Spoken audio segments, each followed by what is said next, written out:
Bertemu kembali di channel 0 per 0. Kali ini saya akan membahas tentang perkembangan pendidikan formal yang dimulai sejak 1901 oleh Belanda. Perkembangan pendidikan formal ini akhirnya berkembang menjadi sebuah kurikulum ya, yang awalnya dulu mungkin di 1960-1970-an untuk SD itu untuk lulus hanya dibutuhkan syarat baca, tulis, berhitung. Dulu itu ya. Tapi setelah sekarang kurikulum itu makin berkembang dan kelihatannya kalau menurut saya makin kacau. Baik, kita akan ambil sampel ya. Salah satunya adalah pidato dari Menteri Pendidikan kita. Pramuka adalah ekskul yang wajib diselenggarakan oleh sekolah tapi tidak wajib untuk semua anak mengikuti ekskul tersebut. Dari pidato itu saya mempunyai kasus gitu. Anak saya itu sekolah di SSB. Itu menurut saya adalah ekstrakurikuler. Jadi bertumbukan dengan pramuka. Dan saat itu gurunya mengatakan, nggak bisa izin Pak di pramuka karena ini adalah salah satu syarat kelulusan. Akhirnya saya bernegosiasi dengan kepala sekolah. Kemudian dikasih separuh jam di pramuka, dia diperbolehkan pulang karena waktunya pramuka dengan SSB itu atau sekolah sepak bola itu terlalu mepet. Jadi kalau anak udah dari pagi di sekolah ya jam 7 masuk, jam 2 baru pulang, jam 3 harus latihan. Itu melelahkan sekali dan nggak mudah untuk membuat seseorang itu menjadi atlet.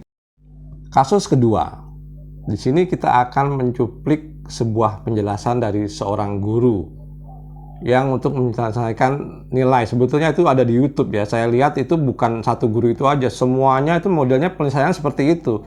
Dan menurut saya itu salah besar gitu. Tetapi kenapa nggak ada nggak ada pantauan dari dinas pendidikan terutama untuk memantau menyelesaikan sebuah masalah.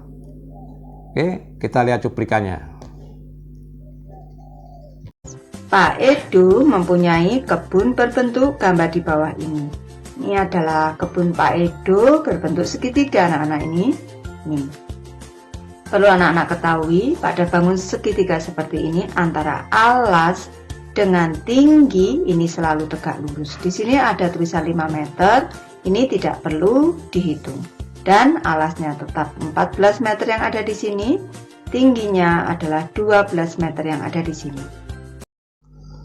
Dalam kasus tersebut dijelaskan bahwa angka 5 ini diabaikan, yang dipakai hanya 14 kali 12 terus dibagi 2 gitu ya. Pola pikir ini membentuk pola pikir yang salah. Karena nggak mungkin luas segitiga ini yang diarsir itu hasil dari perkalian 14 kali 12 dibagi 2. Itu nggak mungkin, secara logika nggak mungkin. Karena dia harusnya di sini ada 2 segitiga, yaitu pertama segitiga besar ini. Jadi kita harus mencari segitiga besar ini. Luasnya segitiga besar, kemudian baru kita mencari luas segitiga kecil ini. Nah, jadi nanti segitiga yang besar dikurang segitiga yang kecil, luasnya baru sama dengan segitiga yang di tengah ini. Harusnya itu. Tapi di video tersebut itu bukan hanya satu channel yang menjelaskan itu. Beberapa channel itu menjelaskan metodenya seperti itu semua. Ya ini yang saya maksud tadi, kurang kontrolnya dari Dinas Pendidikan atau dari Menteri Pendidikan. Contoh kasus ketiga, saya mempunyai teman pada saat ini posisinya dia adalah pemain tenis meja ya. Tenis meja dan tingkatnya tingkat nasional, ya, pemain nasional lah. Saya sebut namanya lah, Lucky Forcano. Berdasarkan data yang saya dapat dari dia, jadi begitu dia memulai SD dia masih reguler lah, biasa. Kemudian SMP, intinya cuman mencari ijazah, mencari sekolah yang memberi dispensasi supaya dia bisa latihan gitu. Jadi nggak perlu masuk sekolah dapat ijazah gitu loh. Kemudian SMA pun begitu. Nah, di sini membuktikan artinya untuk melakukan suatu hal itu harus serius gitu loh, harus fokus. Nggak bisa kasih pelajaran A, B, C terus orang bisa semuanya, nggak mungkin. Karena kalau hanya dikasih mata pelajaran mereka harus bisa semua, yang akhirnya bisa separuh-separuh. Nah, bakat-bakat seperti ini, pelajaran ekstrakurikuler ini sebetulnya lebih penting menurut saya daripada akademiknya, yang setiap anak belum tentu punya punya bakat di bidang akademik. Oke, saya ambil kasus lagi, satu kali lagi kasus, yaitu keempat ya. Saya punya sepupu, itu zaman dia sekolah sering bolos waktu SMA. Bolos saya 2 bulan, 3 bulan Apa yang terjadi saat ini? Jadi saat ini, kalau kalian nonton Club Project, nah additional basisnya adalah dia. Jadi dia bolos saat itu bukan karena dia bandel, bukan. Karena dia nggak suka dengan mata pelajaran yang sifatnya akademik. Jadi bakat-bakat alam seperti musik, olahraga itu harus diawali dari kecil. Dan menurut saya ini harus banget dibina gitu. Harus banget dibina dan benar-benar diperhatikan. Dari 4 kasus yang saya ketemui tadi, sebetulnya pihak sekolah itu harusnya membentuk kurikulum yang dasar-dasarnya, kemudian ada istilahnya pelajaran ekstrakurikuler yang nggak harus dikerjakan di sekolah. Artinya dia bisa dikerjakan di luar sekolah, seperti musik, dia les musik, atau sepak bola, dia sekolah sepak bola. Tapi nilai-nilai tersebut bisa dimasukkan ke dalam sekolah berdasarkan referensi dari guru-guru yang mengajarnya. Karena tidak semua anak itu punya sifat suka dengan sifat akademik gitu ya. Kalau yang sekarang terjadi itu kan nggak begitu. Anak itu berangkat sekolah, ya dibawain tas. Kalau aku lihat sekarang tuh anak-anak berangkat bawaannya berat sekali di kelas-kelas reguler itu.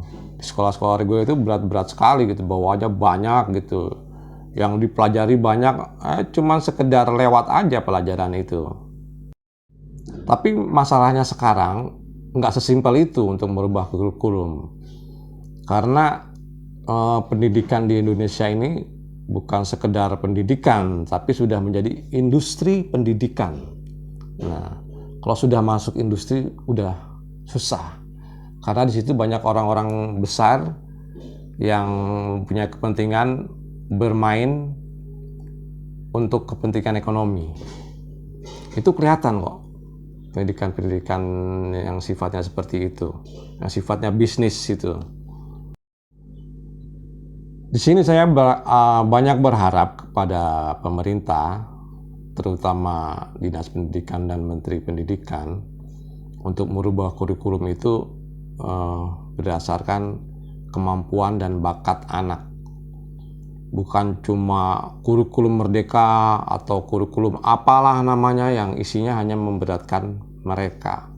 Mereka itu generasi penerus bangsa yang harus diisi dengan ilmu-ilmu yang mereka mau. Jadi menurut saya sendiri itu ada perlu istilahnya pemantau bakat di setiap sekolah. Guru pemantau bakat. Nah, guru pemantau bakat ini akan mengarahkan kemana bakat-bakat mereka supaya mereka bisa berkembang, nggak di situ-situ aja.